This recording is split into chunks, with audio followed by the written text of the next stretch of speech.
Welcome back to another technical deep dive here in the debug zone. Today we're tackling a big question and breaking it down with insights from other users. Hopefully this clears up some misconceptions and helps you get the answer you need. So buckle up, stay a little curious, and let's jump right in.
And that's a wrap.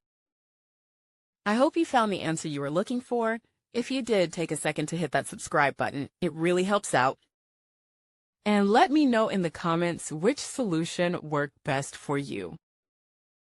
See you next time in the debug zone.